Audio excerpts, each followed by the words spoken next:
man was He has one older brother, Brad, and he tells us he has one child, a 50-pound bulldog named Echo.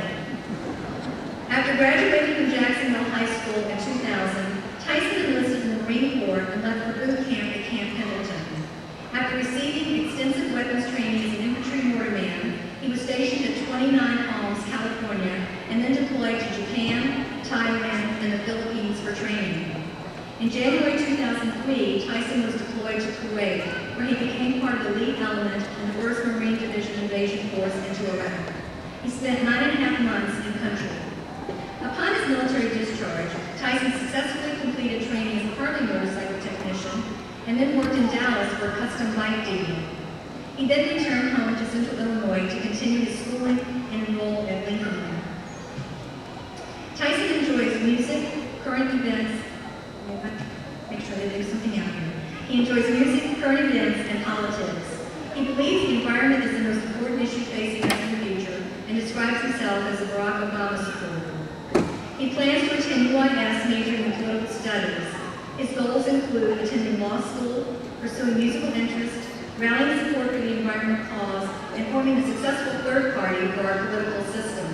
Please join me in offering a warm welcome for Mr. Tyson Manker.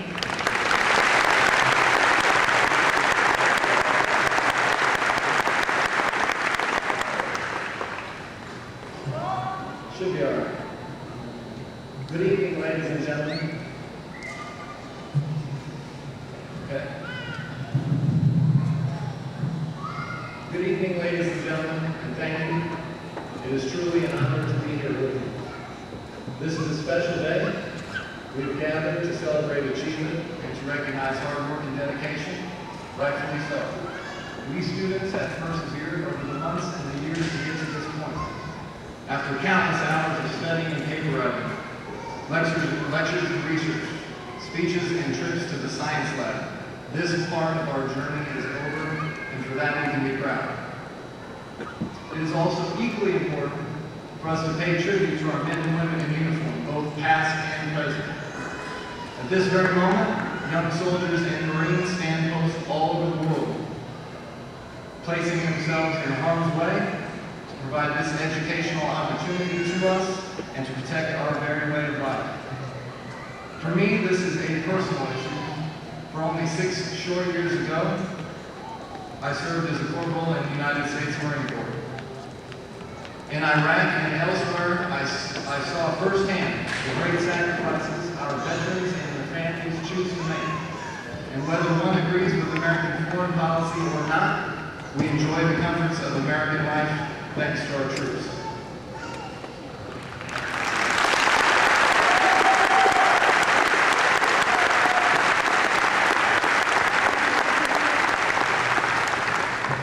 After my tour of duty, I returned home, wanting to resume my education, and Lincoln Land provided the perfect fit. With multiple campus locations and small classroom settings, this school embodies a hometown, grassroots feeling, all while maintaining the highest quality of education. Some of the finest professionals work here. The administrators are top-notch. I was privileged to have been mentored by Jan Terry and Carrie Mason in Jacksonville, two very personable and inspirational women. The professors hail from all walks of life and countless educational backgrounds, some as former professionals now retired, all teaching with enthusiasm and passion. In my time here, I was fortunate to have studied under the direction of Joseph Gobiash, Russell Brazell, George Vaughn, aka Mr. V, Dwayne Friend, Carol Washington, and the one and only Dr. Charles Guthrie. One thing I will especially miss is the many great conversations Dr. Guthrie and I had over his lunch hour.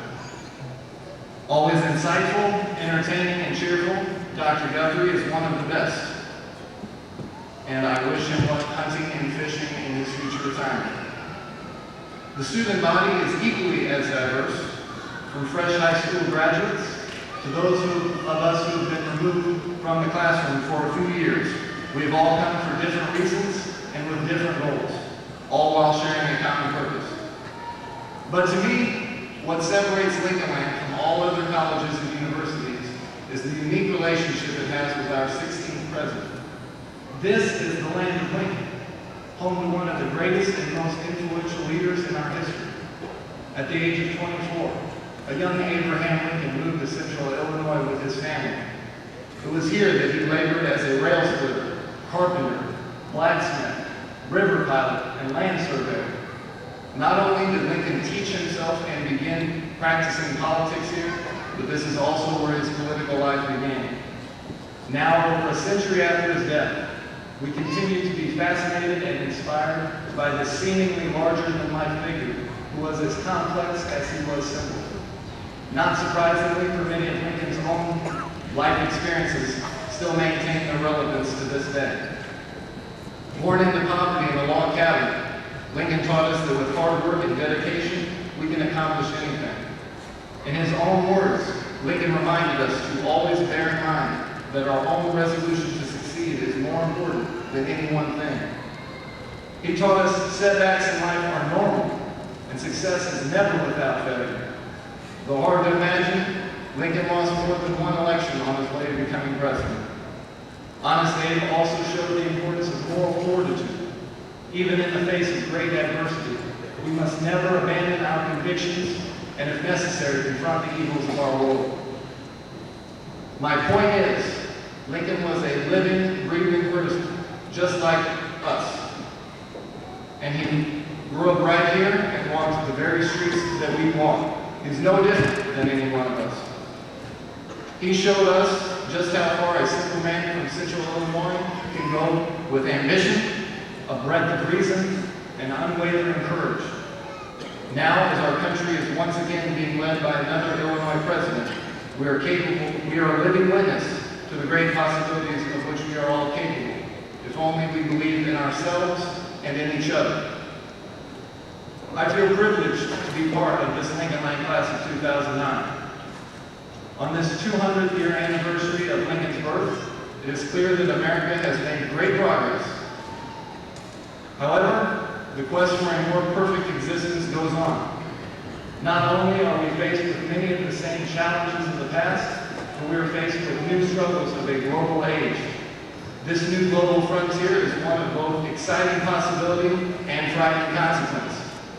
As our planet gets more crowded, and countries and their economies become increasingly intertwined, the margin for error becomes less and less. Things are changing more rapidly now than at any other point in history, and yet we continue on a path that we know to be unsustainable. For this reason, I believe that we are nearing a point of no return on several fronts. First, we must confront and re-examine the way we as humans treat each other on every level.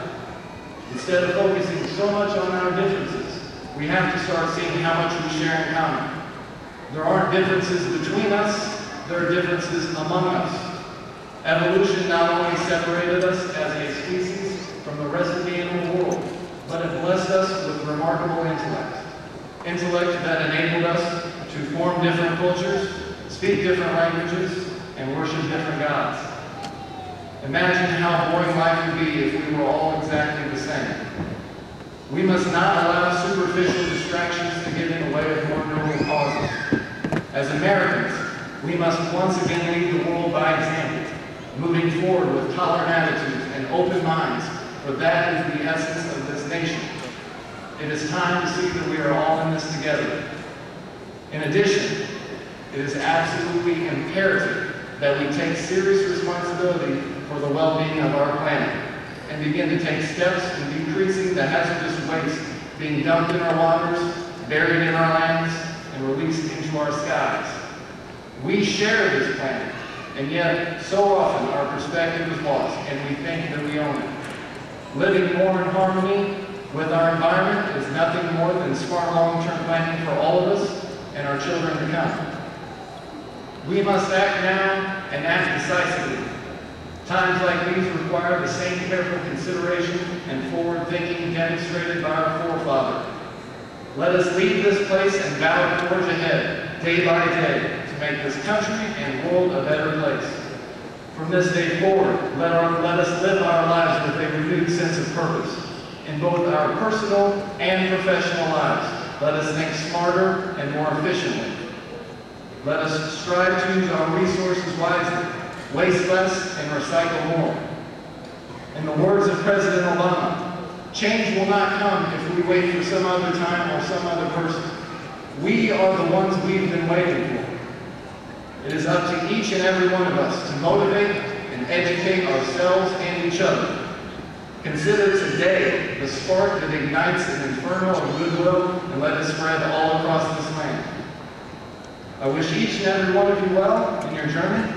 Have no doubt that we can provide the solutions to the challenges that lay before us. Thank you.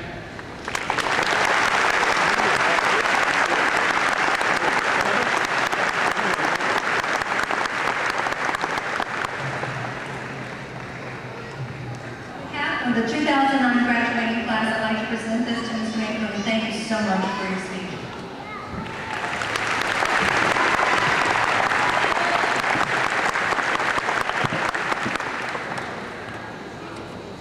There are a few other people that I'd like to recognize this evening.